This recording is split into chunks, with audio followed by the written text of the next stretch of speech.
So here I am. Even I don't know that how many times did I watch Dhurandhar 2 trailer. हाँ भाई, कितनी बार मैंने trailer देखा. मुझे दिल को मतलब ऐसे एक जो क्लोजर फील होता है ना, वही फील नहीं. हाँ, काइंड ऑफ होता है ट्रेलर देख के, बट बार बार देखने की वो लालसा वो अभी भी मेरे माइंड में है. अब अगर आप मुझे फिर से बिठा दो ट्रेलर देखने के लिए, तो मैं जितनी बार कहूँ उतनी बार देख लूँगा. मूवी में ऐसा कुछ है या स्टोरी में ऐसा कुछ है, एडिटिंग में क्या है जो हमें उसकी ओर खींचे जा रहा है. एक एक करके बात करते हैं. सबसे पहला इसकी स्टोरी लाइन काइंड ऑफ देशभक्ति के अराउंड रिवॉल्व करती है और पाकिस्तान को टारगेट किया गया है. So that core emotion that Aditya there sparks between us. ऊपर से इस ट्रेलर की शुरुआत ही उस खून खौलाने वाला डायलॉग से होती है कि हिंदू बहुत ही डरपोक कौम है. तभी हमारे अंदर के इमोशंस ट्रिगर होते हैं. और उसके बाद जो रणवीर सिंह का खाज खाज पंच मारने का शॉट आता है, उससे एक ऐसा सेटिस्फैक्शन फील होता है ना, I can not explain that feel. फिर तो बात हो गई देशभक्ति की. सेकंड है उनका डायरेक्शन.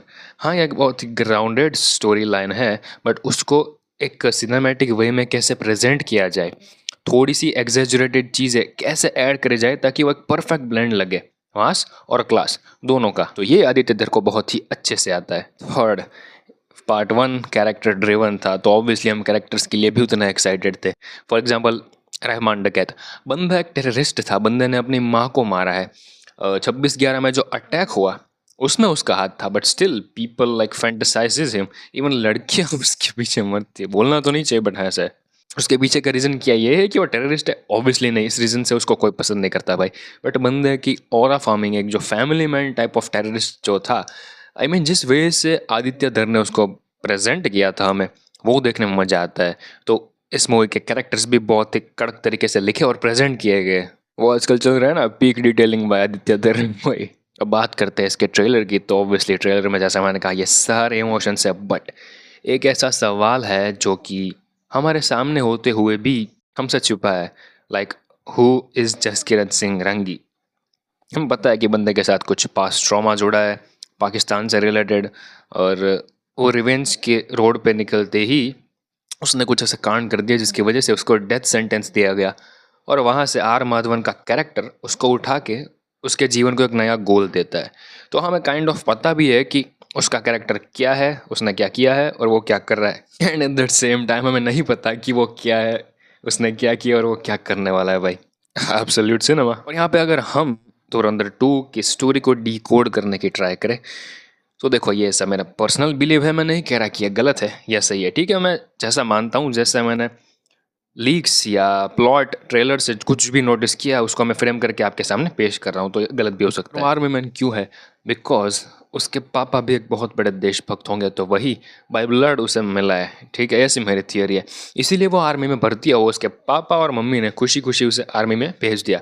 बट 1982 में आई गेस प्रोटेस्ट शुरू हुआ था सिख का. तो आई गेस खालिस्तान वगैरह का कुछ सीन हो सकता है.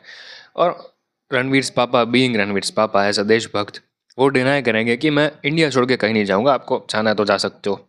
ये बात कुछ लोगों को खटक गई होगी, तो उन्होंने रणवीर के घर में घुस के उसके पापा को मार दिया, उसकी मॉम को किडनैप कर लिया.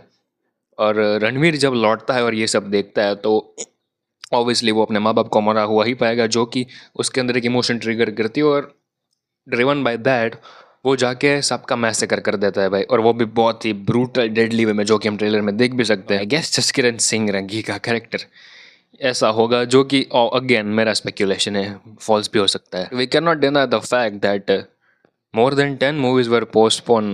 Like fear is real. और बहुत ही वाइस डिसीजन कहना चाहूँगा मैं यहाँ पे. लाइक कोई पागल ही होगा जो धुरंधर 2 से भगा लेगा भाई. But I invite you to talk with me in comment section. Like क्या ये पार्ट पहला पार्ट का और मैच कर पाएगी? बिकॉज देखो, पहला पार्ट में इतने मल्टीपल कैरेक्टर्स थे और हमें जो भी चीज़ें दिखाई गई है एब्सोल्यूट सिनेमा, ठीक है, उसमें कोई कंप्लेंट नहीं कर रहा. पार्ट 2 में भी वैसा ही होगा.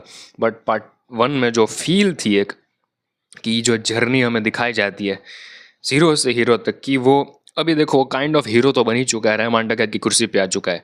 तो अब वो क्या क्या इवेंट करेगा, वो देखने में क्या पहले पार्ट जितना मजा आएगा, वेल मुझे तो लगता है आई गेस उससे भी ज़्यादा आ सकता है. बिकॉज 4 घंटे की मूवी है भाई. सो कुछ तो आदित्य धर ने सोचा होगा ना कि ऑडियंस बोर ना हो, वैसा बनाते हैं. स्टिल 4 घंटे का बना, सो कुछ तो सोचा ही होगा. बाकी अगेन आपके थॉट्स क्या है? पार्ट 2 इंटरेस्टिंग होगा पार्ट 1 के जैसा या उससे कम? बताएं मुझे कमेंट्स में, मैं देखना चाहूँगा कि आप क्या सोच रहे. सो मिलते हैं अगले वीडियो में, तब तक के लिए जय हिंद।